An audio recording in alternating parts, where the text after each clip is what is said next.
प्राचीन समय का बात है। किसी नगर में एक ब्राह्मण दाम्पत्य रहते थे। उनके कोई संतान न होने के कारण वह बहुत दुखी रहते थे।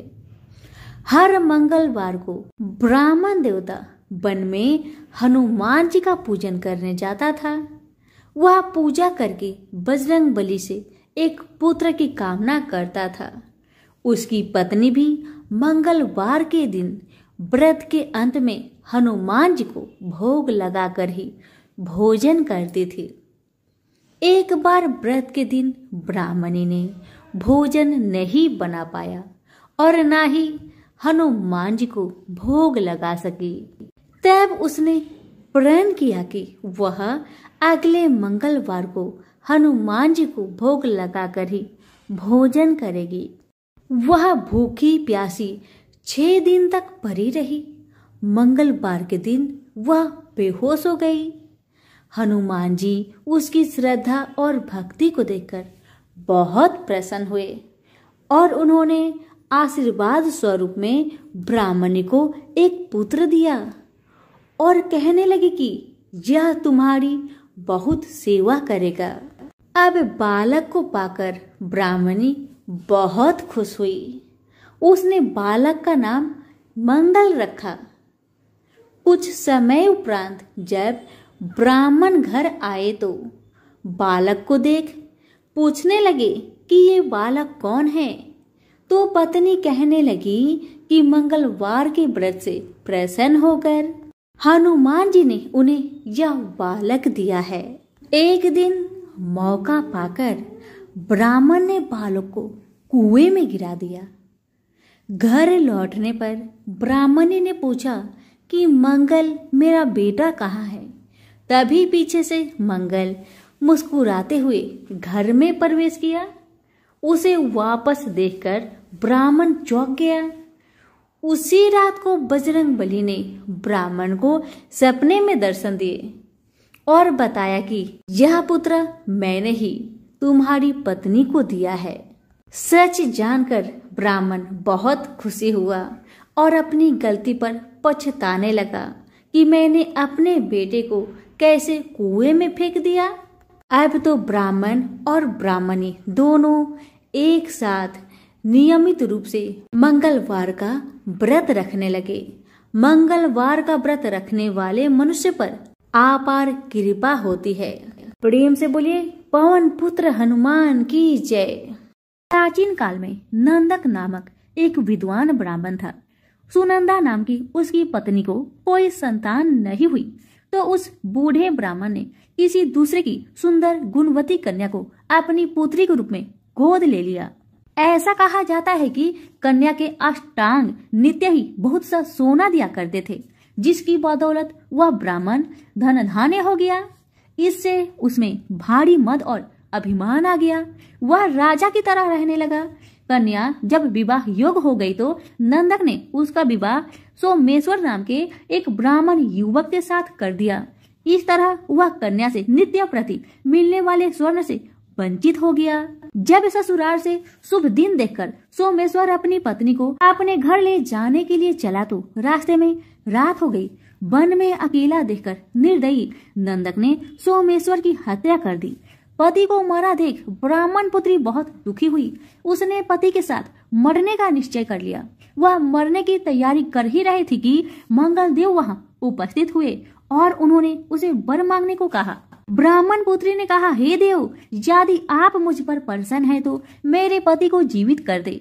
यह सुन मंगल देव ने उसके पति को परम विद्वान बनाकर जीवित कर दिया और भी वर मांगने को कहा तो ब्राह्मण पुत्री ने कहा, हे ग्रहों के स्वामी, जो लाल चंदन द्वारा लाल फूलों से मंगलवार के दिन प्रातःकाल के समय आपका पूजन कर स्मरण करे, उन्हें बंधन रोग और व्याधि कभी भी पैदा न हो। उन्हें व उनके परिजनों को सर्प अग्नि और बैरियों से भय ना हो। उनका कभी स्वजनों से वियोग ना हो तथा आप अपने भक्तों के लिए सुख देने वाले हो, यही वर मुझे दीजिए। मंगल देव बोले, जो मेरा भक्त जितेंद्रिय होकर एक बार भोजन करके 4 दीपक युक्त मंडल पर अर्धों के साथ वेदों और पुराणों के मंगल मंत्रों सहित 21 मंगलवार का व्रत करे, साथ में लाल रंग का युवा बैल सोने सहित यथाशक्ति दान करे और ब्राह्मणों को भोजन कराए तो उसे कभी मंगल की ग्रह पीड़ा नहीं होगी। उसे भूत प्रेत बेताल और शाकिनी कभी नहीं मार सकेंगे। उनकी दरिद्रता नष्ट होगी और उनके परिवार में यश और कीर्ति की वृद्धि होगी। उनका वंश बढ़ेगा। यह कहकर मंगल देव अंदर ध्यान हो गए। तभी से मंगलवार व्रत की परिपाटी चालू हुई। सभी प्रेम से बोले पवन पुत्र हनुमान की जय। एक दूसरी कथा के अनुसार एक वृद्धा प्रति मंगलवार को व्रत रखती थी। उसका एक पुत्र भी था जिनका नाम मंगलिया था।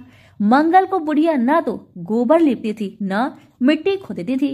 एक दिन उसकी परीक्षा लेने मंगल देव ब्राह्मण के रूप में वहां आए और वृद्धा से बोले, मुझे भूख लगी है, भोजन में मैं स्वयं बना लूंगा, तुम सिर्फ जमीन को गोबर से लिप दो। इस पर बुढ़िया ने कहा, आज मंगलवार है, मैं इस दिन जमीन नहीं लिपती, हाँ पानी छिड़क कर चौका लगा देती हूँ, आप उसी जगह रसोई बनाए। ब्राह्मण ने कहा, मैं तो गोबर से लिपी चौके में ही भोजन पकाता हूँ। बुढ़िया ने जमीन लिपने के सिवा कुछ भी करने की हामी भर ली तो ब्राह्मण ने वृद्धा से कहा, अपने लड़के को बुलाकर औधा लिटा दो, उसी की पीठ पर मैं भोजन पकाऊंगा। काफी सोचने पर वृद्धा ने पुत्र को बुलाकर औधा लिटा दिया तथा उस ब्राह्मण की आज्ञा से अंगीठी जला दी। ब्राह्मण ने अंगीठी में आग जला भोजन बनाने के बाद वृद्धा से बोला, अपने पुत्र को बुला, वह भी प्रसाद ले लेगा। बुढ़िया ने दुखी मन से कहा, ब्राह्मण देवता क्यों हंसी कर रहे हो, उसी पर आग जलाकर तो आपने भोजन बनाया, वह तो मर चुका होगा। ब्राह्मण ने बुढ़िया को समझाया तथा बुलाने का आग्रह किया। आवाज लगाते ही पुत्र दौड़ता आया। ब्राह्मण बोला, माई तेरा व्रत सफल हुआ, दया के साथ तुम्हारे हृदय में निष्ठा व विश्वास भी है, अतः तेरा सदा कल्याण ही होगा। सभी प्रेम से बोले पवन पुत्र हनुमान की जय, मंगल देव की जय। यह कथा है हनुमान जी की माँ से ऐसी कौन सी भूल हो गई जिस कारण वह अप्सरा से बन गई बनेरी। आइए सुनते हैं। एक बार देवराज इंद्र की सभा स्वर्ग में लगी हुई थी। इसमें दुर्वासा ऋषि भी भाग ले रहे थे। जिस समय सभा में विचार विमर्श चल रहा था उसी समय सभा के मध्य ही पूजिक स्थली नामक इंद्रलोक की अप्सरा बार बार इधर से उधर आ जा रही थी। सभा के मध्य पूजिक स्थली का यह आचरण ऋषि दुर्वासा को अच्छा न लगा। दुर्वासा ऋषि अपने क्रोध के लिए प्रसिद्ध है। उन्होंने पूजिक स्थली को कई बार टोक कर ऐसे करने से मना किया, लेकिन वह अनसुना कर वैसा ही करती रही। तो दुर्वासा ऋषि ने कहा, तुझे देव सभा की मर्यादा का ज्ञान नहीं, तू कैसी देव अप्सरा है जो बनरियों की तरह बार बार आ जाकर सभा में विघ्न डाल रही है। जा अपनी इस आदत के कारण तू बनरी हो जा। दुर्वासा ऋषि का श्राप सुनकर पूजिक स्थली सन्न रह गई। अपने आचरण का यह परिणाम वह सोच भी नहीं सकती थी, पर अब क्या हो सकता था, भूल हो चुकी थी, उसके कारण वह श्रापग्रस्त भी हो गई। उसने हाथ जोड़कर अनुनय विनय कर कहा, ऋषिवर अपनी मूर्खता के कारण यह भूल में अनजाने में करती रही और आपकी वर्जना पर भी ध्यान न दिया। सभा में व्यवधान डालने का मेरा कोई उद्देश्य न था। कृपया बताइए अब आपके इस श्राप से मेरा उद्धार कैसे होगा। अप्सरा की विनती सुनकर ऋषि दुर्वासा पसीजे बोले, अपनी इस चंचलता के कारण अगले जन्म में तू बानर जाति की राजा बिरज की कन्या के रूप में जन्म लेगी। तू देव सभा की अप्सरा है, अतः तेरे गर्भ से एक महान बलशाली यशस्वी तथा प्रभु भक्त बालक का जन्म होगा। पूंजिक अप्सरा को संतोष हुआ। पूर्ण जन्म में वानर राज बिरज की कन्या के रूप में उसका जन्म हुआ। उसका नाम अंजना रखा गया। विवाह योग होने पर इसका विवाह वानर राज केसरी से हुआ।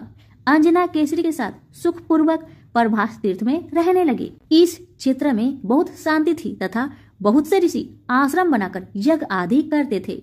एक बार ऐसा हुआ कि वन में विचरने वाला शंखवल नामक जंगली हाथी पर मत हो उठा तथा वन में उत्पात मचाने लगा। उसने कई आश्रमों को रौद डाला, यज्ञ वेदियों नष्ट कर दी। उसके भय से लगते हुए अनेक तपस्वी बालक आहत हो गए। कई आश्रम उजड़ गए। कई ऋषि भय के कारण आश्रम छोड़ चले गए। केसरी को जब शंखवल नामक हाथी के इस उत्पात का पता लगा तो वह आश्रम तथा आश्रम वासियों की रक्षा के लिए तत्काल वहां आए और शंख बल को बड़ी कुशलता से घेरकर उसके दोनों दांतों को पकड़कर उखाड़ दिया। पीड़ा से चिघाड़ता हुआ वह हाथी वहीं सही हो गया और मर गया। आश्रम की रक्षा के लिए उनके अचानक पहुंचने तथा हाथी को मारकर आश्रम वासियों को निर्भय कर देने वाले केसरी का ऐसा बल देख ऋषि मुनि बहुत प्रसन्न हुए और केसरी के पास आकर आशीर्वाद देते हुए कहा, वानर राज केसरी, जिस प्रकार तुमने आज हम सबकी तथा आश्रम की रक्षा की, इसी प्रकार भविष्य में तुम्हारा होने वाला पुत्र पवन जैसे वेग वाला होगा तथा रुद्र जैसा महान बलशाली होगा। तुम्हारे बल तेज के साथ साथ उसमें पवन तथा रुद्र का तेज भी व्याप्त रहेगा। केसरी ने कहा, ऋषिवरों, मैंने तो बिना किसी कामना के परमत हाथी को, जो किसी प्रकार वश में नहीं आ रहा था, मारकर आपकी इस यज्ञ भूमि को निर्भय किया है। आपका दिया यह स्वतः आशीर्वाद मुझे शिरोधार्य है। केसरी ऋषियों को प्रणाम कर चले गए। समय आने पर अंजना के गर्भ से एक बालक का जन्म हुआ। उसमें अपने वाले काल से ही ऋषियों द्वारा दिए आशीर्वाद का तेज झलकने लगा।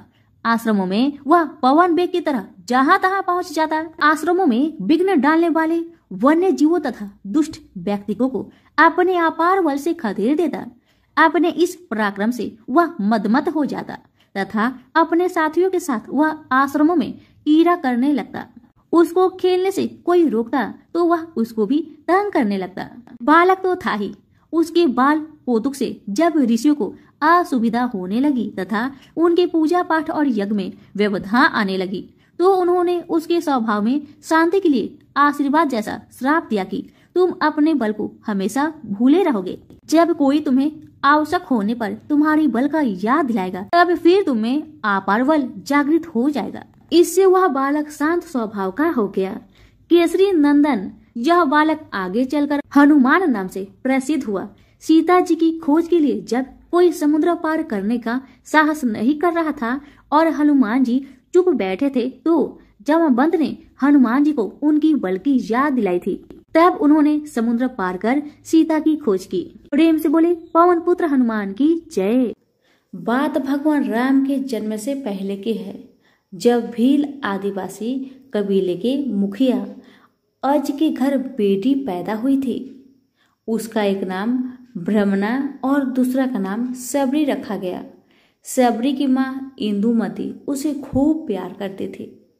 बचपन से ही सबरी पशु पंछियों की भाषा समझकर उनसे बातें करती और जब सबरी की माँ उसे देखती तो कुछ समझ नहीं पाती थी।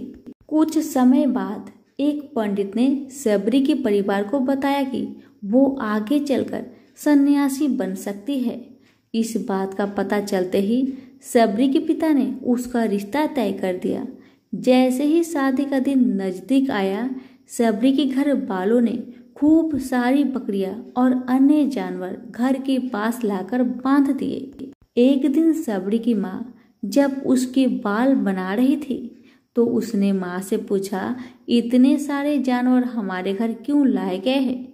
माँ ने जवाब दिया, बेटी, तुम्हारा विवाह होने वाला है, इसलिए हम लोगों ने इनका इंतजाम बलि के लिए किया है।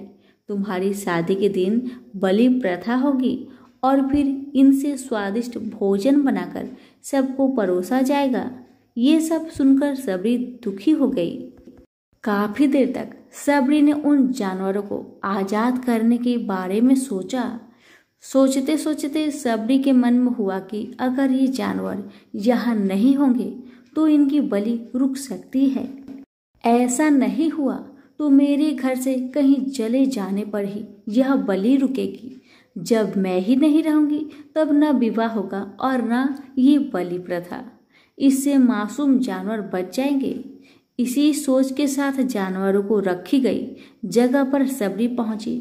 उसने सोचा कि उन्हें खोल देती हूँ, लेकिन वो ऐसा नहीं कर पाई। उसके बाद सबरी जंगल की तरफ भागने लगी। भागते भागते सबरी ऋषिमुख पर्वत पर पहुंच गई। वहां करीब 10,000 ऋषि रहा करते थे। सबरी को लगा कि वो इसी जंगल में किसी तरह ऋषि मुनियों की सेवा करके अपना जीवन जी लेगी। वो चुपचाप उसी जंगल में एक हिस्से में किसी तरह से रहने लगी। सबरी रोजाना ऋषि मुनियों की झोपड़ी के आगे झाड़ू लगाती और हवन के लिए लकड़ियां भी लाकर रख देती। ऋषि मुनियों को समझ नहीं आ रहा था कि जंगल में उनके काम अपने आप कैसे हो रहे हैं। एक दिन सबरी को किसी ऋषि ने देख लिया। उसे देखते ही उसका परिचय पूछा। जैसे ही सबरी ने बताया कि वो भील आदिवासी परिवार से संबंध रखती है तो उसे ऋषियों ने खूब डांट लगाई। सबरी को इस बात का बिल्कुल भी पता नहीं था कि उसकी जाति छोटी है और उसे ऋषियों द्वारा जाति की वजह से अपमान सहन करना पड़ रहा है।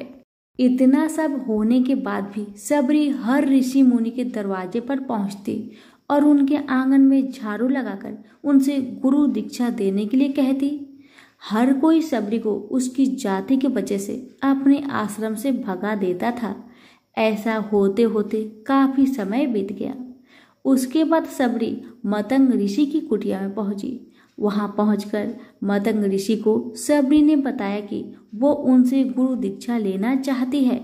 उन्होंने खुशी खुशी उसे अपने गुरुकुल में रहने दिया और भगवान से जुड़ा ज्ञान देते रहे। सबरी ने भी अपने गुरु मतंग ऋषि की सेवा करने में कोई कसर नहीं छोड़ी। वो गुरुकुल के भी सारे काम करती थी। सबरी से खुश होकर मतंग ऋषि ने उसे बेटी मान लिया था।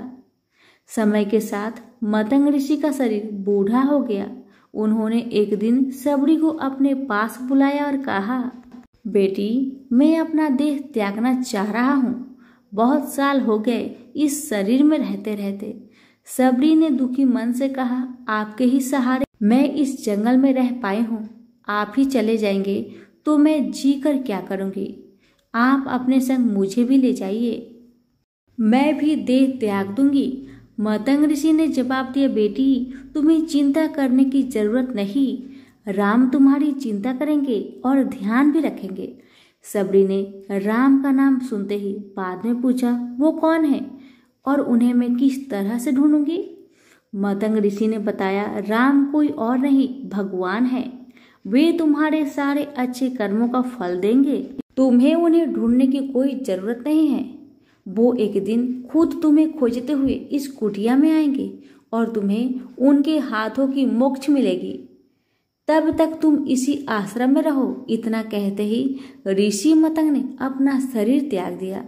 सबरी के मन में मतंग ऋषि की जाने के बाद से एक ही बात थी कि भगवान राम स्वयं उससे मिलने आएंगे। वो रोज भगवान राम से मिलने के लिए बाग में अच्छे अच्छे फूल लाकर पूरा आश्रम सजाती और भगवान के लिए बैर तोड़कर लाती। भगवान के लिए बैर चुनते हुए सबरी उन्हें चख लेती थी कि भगवान को वो सिर्फ मीठे बेर ही दे सके। रोजाना सबरी इसी तरह भगवान के दर्शन की आस में फूल और बैर इकट्ठा करती रही। इसी इंतजार में कई साल बीत गए। सबरी का शरीर एकदम वृद्ध हो गया। एक दिन आश्रम के पास के ही तालाब में सबरी पानी पीने के लिए गई। तभी पास के ही एक ऋषि ने उसे अछूत कहते हुए वहां से भागने के लिए कहा और एक पत्थर मार दिया। वो पत्थर जब सबरी को लगा तो उसे चोट लगी और खून बहने लगा। खून बहते हुए एक बूंद उसी तालाब के पानी में गिर गई। तभी पूरा तालाब का पानी खून में बदल गया। ये सब होता देखकर ऋषि ने सबरी को डांटा और कहा कि पापिन, तुम्हारी वजह से पूरा पानी खराब हो गया। रोज ऋषि उस पानी को साफ करने के लिए अपनी कई तरह की विद्याओं का इस्तेमाल करते। कई सारे जतन करने के बाद भी कुछ नहीं हुआ। फिर उन्होंने गंगा जैसी कई पवित्र नदियों का जल भी उस तालाब में डाला। फिर भी तालाब का पानी साफ नहीं हो पाया और वो खून जैसा ही रहा। कई सालों तक तालाब के पानी को साफ करने की कोशिश के बाद भी कुछ काम नहीं आया तो ऋषि ने थक कर सब कुछ छोड़ दिया। इतना घटना के कई सालों के बाद भगवान राम अपनी पत्नी सीता के हरण के बाद उन्हें ढूंढते हुए उसी तालाब के पास पहुंचे। ऋषि मुनियों ने उन्हें पहचान लिया।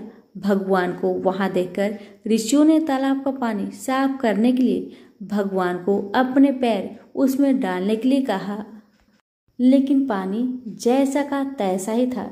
ऋषि मुनियों ने भगवान से भी कई अन्य जतन करवाए, लेकिन वो पानी जैसा का तैसा खून जैसा ही रहा।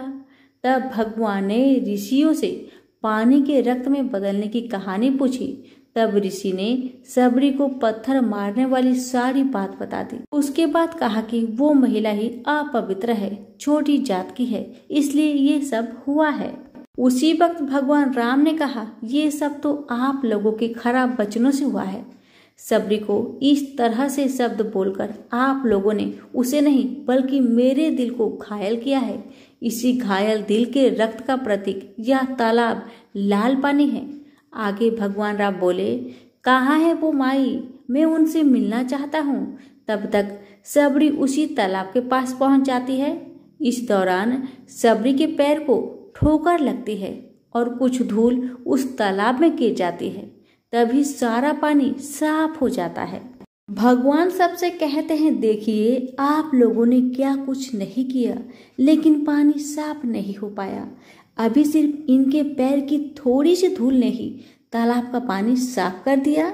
भगवान राम को सबरी ने पहचान लिया था। उसने उन्हें प्रणाम करके कहा, भगवान आप मेरे साथ कुटिया में चलिए।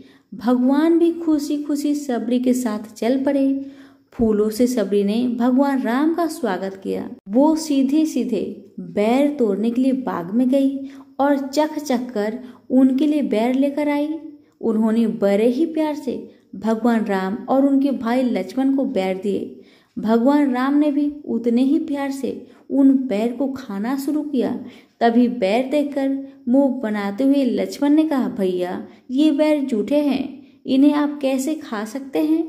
भगवान ने जवाब दिया, लक्ष्मण ये जूठे नहीं बल्कि बहुत मीठे हैं। सबरी माई हम सबके लिए ये बहुत प्यार से तोड़कर लाई है। इतना कहकर भगवान राम प्यार से उन बैर को खाने लगे। भगवान ने जाते हुए सबरी माई से कहा, आप मुझसे जो चाहे वर मांग सकती हो। सबरी ने कहा, मतंग ऋषि के कहने पर मैं आज तक सिर्फ आपके दर्शन के लिए जी रही थी। अब आप मुझे मोक्ष प्रदान कीजिए। मैं अपना शरीर आपके सामने ही त्यागूंगी। उसी वक्त सबरी ने अपना शरीर त्याग दिया। भगवान राम ने अपने हाथों से उनका अंतिम संस्कार किया और सीता माँ की खोज में आगे बढ़ गए। इस तरह से ऋषि मतंग की बात सच साबित हुई और सबरी को भगवान राम की दर्शन भी हुए। तभी से भगवान राम को सबरी के राम भी कहा जाने लगा। सबरी की कहानी से यही सीख मिलती है कि सच्ची श्रद्धा है तो भगवान के दर्शन जरूर होते हैं। सभी प्रेम से बोले, सिया रामचंद्र की जय।